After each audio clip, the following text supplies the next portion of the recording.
Question देखने को आता ही आता है, तो मेरी राय है कि आप लोग इसे एक बार सुन लीजिएगा एटलीस्ट एग्जाम से जाने के पहले। और ये वीडियो ज़्यादा लॉन्ग नहीं होगा, तो आप बेफिक्र होके अपना टाइम स्पेंड कर सकते हैं इसके अंदर। 10 से 15 मिनट में गाइस आपको काफ़ी कुछ पता चल जाएगा, और मैं ट्राई करूंगा कि काफ़ी अच्छे से आपको समझाने की कोशिश करूं, और आई होप आपका एग्जाम इससे अच्छा जाए और आप लोग की काफ़ी हेल्प हो। तो चलिए शुरू करते हैं। सबसे पहला क्वेश्चन है, व्हाट आर होमोफोन्स। ये देखो यार, होमोफोन्स, होमोनियम्स और होमोग्राफ्स, ये ऐसे क्वेश्चन है ना जो हर बार पूछे जाते हैं। तो एक बार इन्हें अच्छे से समझ लेना और थोड़ा दिमाग को खुला रखना, क्योंकि काफ़ी ज़्यादा कंफ्यूजिंग हो जाता है, सिमिलर से लगते हैं, पर मैं ट्राई करूंगा कि आप लोगों को अच्छे से समझा दूं। तो देखो, होमोफोन्स, होमो का मतलब समझो, होमो का मतलब होता है सिमिलर और फोन्स का मतलब होता है साउंड। ठीक है, तो देखो, homophones are the word that sound the same but have different meaning and often different spellings. ठीक है गाइस, देखो, होमोफोन्स ऐसे वर्ड्स होते हैं जो सेम साउंड करते हैं पर उनका मीनिंग डिफरेंट होता है, और समटाइम्स स्पेलिंग्स भी डिफरेंट होती है। जैसे सन एंड सन, एक सन होता है SUN सन सूरज, और एक होता है SON सन मतलब लड़का, बेटा। और दूसरा देखिए, सी और सी, देखिए यहाँ पे सी की स्पेलिंग क्या है, SEA, सी ये समुद्र हो जाता है, और SEE सी मतलब देखना हो जाता है। ठीक है गाइज, तो होमोफोन्स क्या होता है, homophones are the word that sound the same but have different meaning and often different spellings. ठीक है गाइज, इसे एक बार अच्छे से समझ लेना, क्योंकि होमोफोन्स, होमोनियम्स या होमोग्राफ्स कोई एक जरूर पूछा जाएगा आपके एग्जाम में 4 मार्क्स के लिए। ठीक है, और एग्जाम्पल्स अच्छे देना, ट्राई करना कि एग्जाम्पल से तुम समझा सको, क्योंकि इसकी कोई बहुत बड़ी एज सच डेफिनेशन होती नहीं, तो एग्जाम्पल से ज्यादा समझा सकोगे। चलिए, अब दूसरा आता है homonyms. What are homonyms. Homonyms are the word that have same spelling और प्रोनाउंसिएशन बट डिफरेंट मीनिंग। अब देखो, होमोनियम्स में क्या होता है, सेम स्पेलिंग है और सेम प्रोनाउंसिएशन है। ठीक है, जैसे बैंक एंड बैंक। अब देखो, एक बैंक होता है फाइनेंशियल इंस्टीट्यूशन, जहां हम अपना मनी डिपॉजिट कराते हैं, ठीक है, और विड्रॉ करते हैं, ट्रांजैक्शंस करते हैं। और एक बैंक होता है साइड ऑफ द रिवर, ठीक है, समुद्र का किनारा। बैट एंड बैट, एक बैट होता है फ्लाइंग मैमल, चमगादड़, और एक बैट होता है जो जिससे हम लोग खेलते हैं क्रिकेट, बैट बॉल। ठीक है गाइस, तो होमोनियम्स क्या है, homonyms are the words that have same spelling और प्रोनाउंसिएशन बट डिफरेंट मीनिंग। ठीक है गाइस, अब आइए, अब चलते हैं, what are homographs. Homographs are the word that share the same spelling but have different meaning. They may or may not have the same pronunciation. Here are some examples. अब guys देखो, इन तीनों में ना काफी ज्यादा कंफ्यूजन होता है। आप इसे एक बार दोबारा सुन लेना, मैंने इसीलिए 2 बार बोलने की कोशिश की है, एक बार हिंदी में समझा है और एक बार डेफिनेशन भी बोली है। आप लोग इसे एक बार अच्छे से समझ लीजिएगा, और इसे माइंड में ट्राई कीजिएगा रख ले, और अपने आप से कुछ भी ट्रिक्स बना लेना यार, जिससे तुम्हें याद हो जाए। जैसे अगर तुम्हें इसका बनाना हो ना, होमोफोन्स, तो होमोफोन्स याद रखना, एक बेटा जो हम अपने दोस्त को बोलते हैं, और एक सूरज, सन। ठीक है, तो इससे आई होप तुम लोगों को थोड़ा याद हो जाए, क्योंकि हम दोस्तों को काफी ज्यादा इस नाम से चिढ़ाते हैं कि मेरा ही बेटा है। ठीक है गाइस, चलो मजाक मस्ती दूर करते हैं और थोड़ा पढ़ने पे ध्यान देते हैं। What are homographs. Homographs are the words that share the same spelling but have different meaning. They may or may not have the same pronunciation. Here are some examples. अब homographs क्या होते हैं, जिनकी सेम स्पेलिंग है but different meaning है, और इनका pronunciation same हो सकता है और सेम नहीं भी हो सकता। जैसे बो और बो। देखो, एक बो का मतलब क्या होता है, शी टाइड अ बो ऑन द टॉप।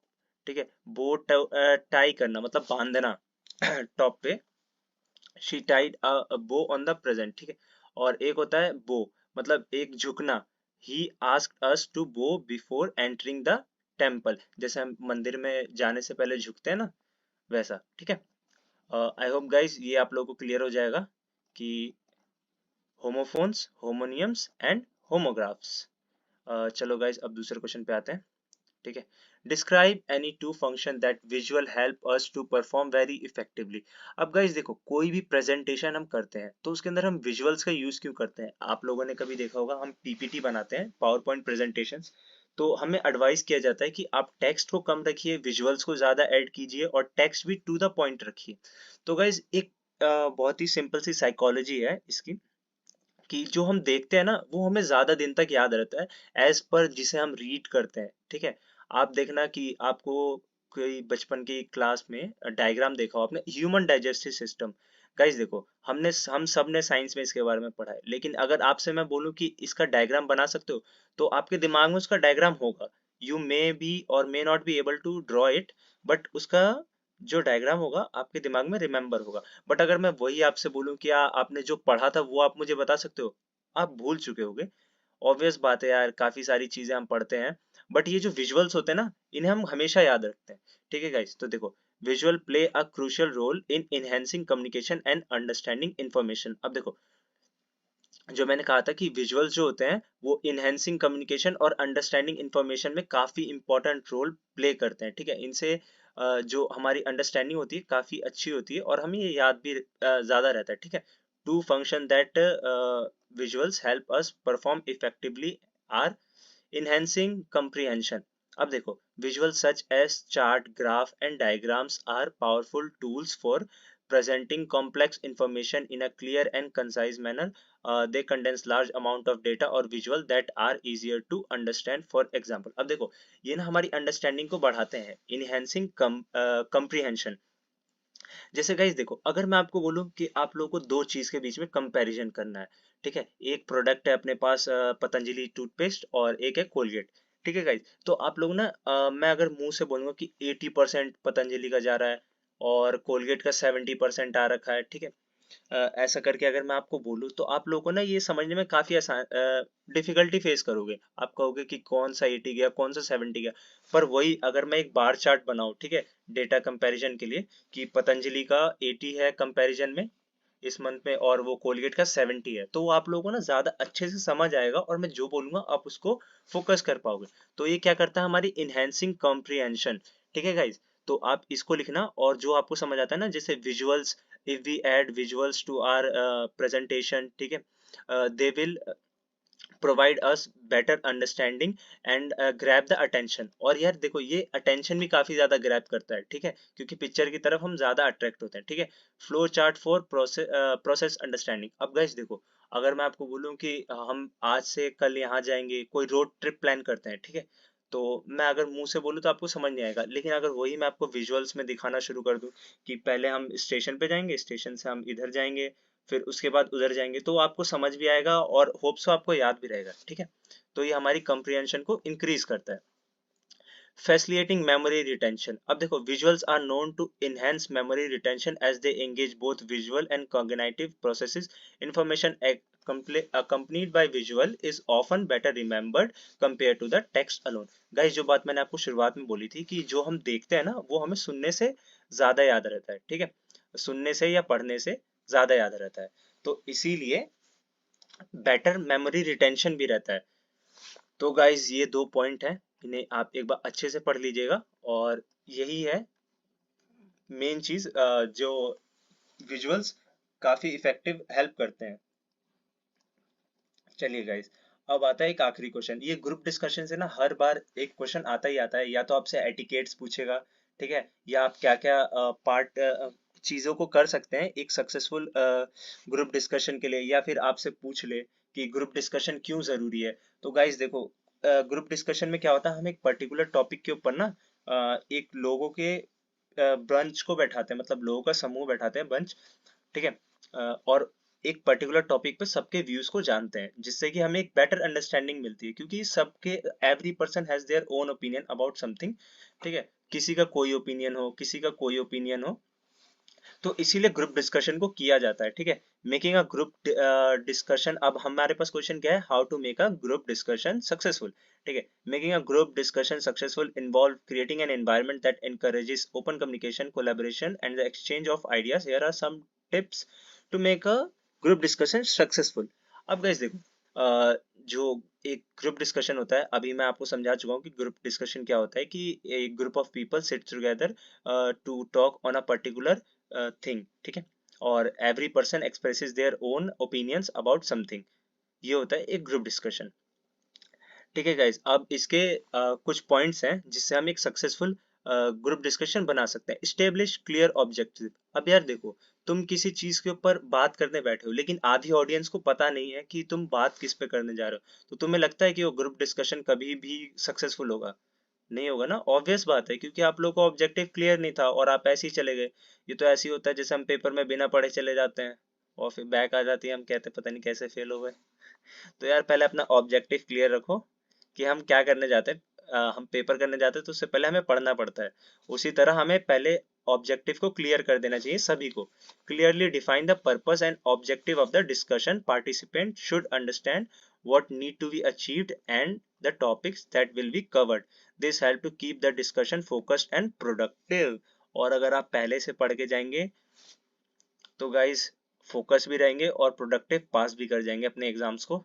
बट यार कोई टफ एग्जाम नहीं है, आप लोग पास कर जाओगे, ठीक है। Creating a welcoming atmosphere. अब देखो यार, कभी भी ना जब एक ग्रुप डिस्कशन होता है तो ऐसा एटमॉस्फेयर रखना चाहिए ना जहाँ पे सब पार्टिसिपेट करें, ठीक है।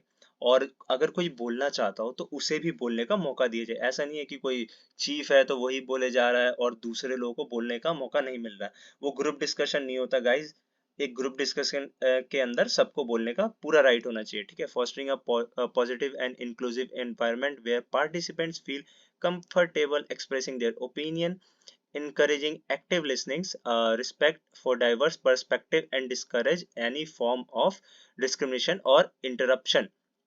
अब गाइज ऐसा तो है नहीं कि अगर कोई छोटी पोस्ट का होगा तो बड़ी पोस्ट वाला कहेगा उसे कि यार तुम मत बोलो, तुम्हें इसके बारे में कुछ नहीं पता। तो एक पॉजिटिव एनवायरनमेंट को मेंटेन करे जहाँ पे सबको बोलने का पूरा पूरा राइट होगा, ठीक है। Assign a moderator, ठीक है। Appoint a moderator or facilitator to guide the discussion. The moderator ensure the conversation stay on the track, everyone has an opportunity to speak and time is managed effectively. They should also intervene if conflict arises। अच्छा देखना, जो कभी parliament होता है उसके अंदर discussions होते हैं तो उसके अंदर एक वो होता है मॉडरेटर, जो है पूरा कंडक्ट कराता है कि कैसे चल रही होती है, ठीक है, सभा।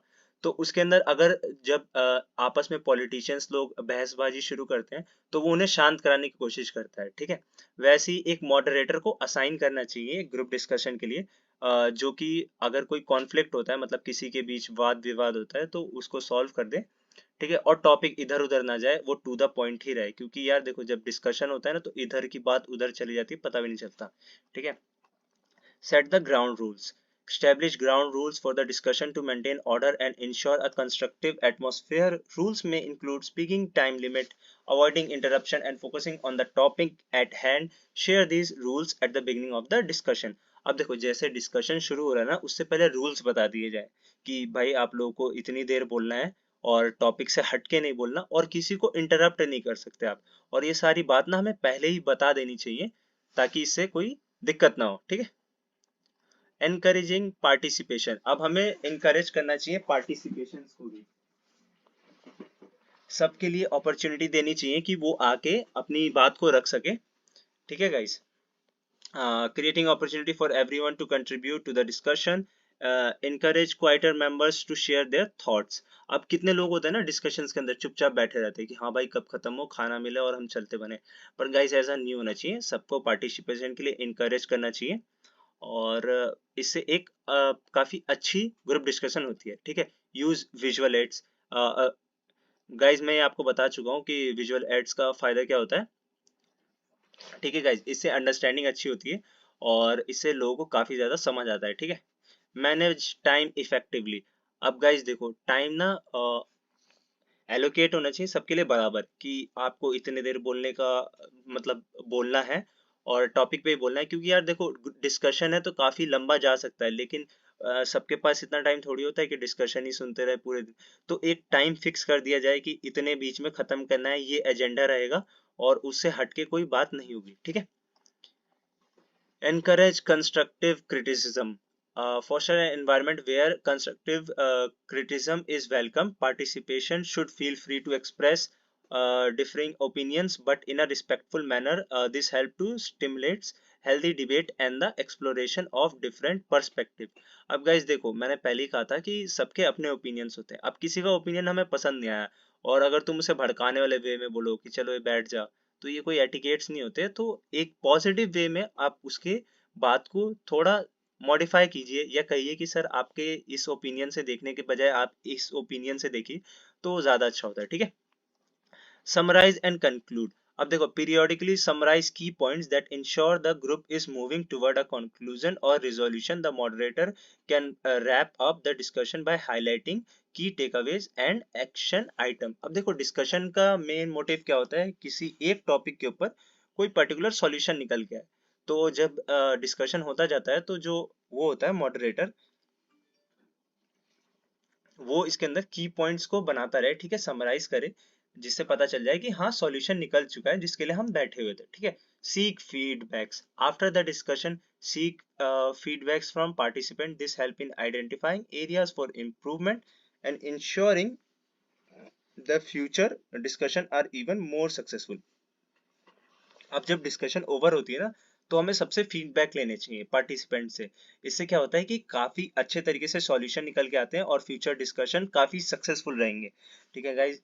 This is all. और गाइज एक बार ना तुम लोग non verbal communication, verbal communication उसको भी पढ़ लेना। मैंने एक पिछली वीडियो बनाई थी, उसके अंदर पूरा पेपर का फॉर्मेट बताया था। मैं उस कमेंट के अंदर उसका डिस्क्रिप्शन दे दूंगा उस वीडियो का, आप लोग एक बार से गो थ्रू कर लेना। और ये इंपॉर्टेंट क्वेश्चन से आप इन्हें पढ़ लेना, और आई होप काफी अच्छा करके आओ आप लोग। और this is all in this video. I hope you guys like it. और अगर वीडियो पसंद आए तो लाइक कर देना, कमेंट कर सकते हो अगर कोई डाउट हो। और please guys subscribe the channel, I really need motivation. Thank you.